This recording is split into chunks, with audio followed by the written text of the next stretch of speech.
America के राष्ट्रपति Donald Trump ने भारत पर 50% तक टैरिफ लगाकर भारतीय सामान को महंगा बनाने की कोशिश की थी, जिससे भारत का एक्सपोर्ट कम हो जाए।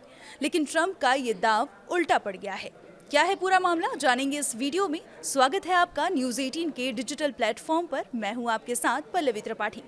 तमाम प्रतिबंध और कोशिशों के बाद भारत के अमेरिकी निर्यात में 22% का उछाल आया है। नवंबर 2024 में भारत का अमेरिका को कुल निर्यात 5.70 अरब डॉलर था, लेकिन नवंबर 2025 में ये बढ़कर 6.98 अरब डॉलर हो गया है। नवंबर 2025 के ये आंकड़े न सिर्फ ट्रंप की नीतियों पर भारी पड़े हैं, बल्कि इससे भारत की अर्थव्यवस्था को भी मजबूती मिली है। राष्ट्रपति ट्रंप ने इसी साल मई और जून के महीने में भारत, चीन, मैक्सिको समेत कई देशों पर अतिरिक्त टैरिफ लगाने की घोषणा की थी। ट्रंप का मकसद इन देशों से अमेरिका में निर्यात को कम या लिमिटेड करना था। राष्ट्रपति ट्रंप ने भारत पर भी 50% टैरिफ लगाया था, जो 27 अगस्त को लागू हुआ था।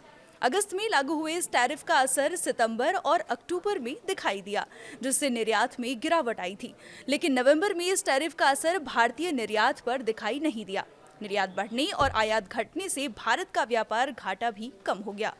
अक्टूबर 2025 में ये रिकॉर्ड 41.68 अरब डॉलर था, लेकिन नवंबर में ये घटकर 24.53 अरब डॉलर रह गया।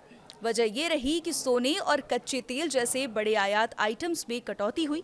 वाणिज्य सचिव राजेश अग्रवाल ने बताया कि हमने 38 अरब डॉलर के आंकड़े को कभी पार नहीं किया था, लेकिन इस बार हमने 38.13 अरब डॉलर का निर्यात किया।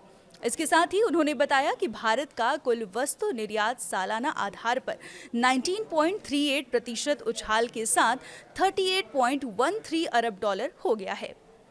फिलहाल के लिए इतना ही। देखते रहिए न्यूज़ 18।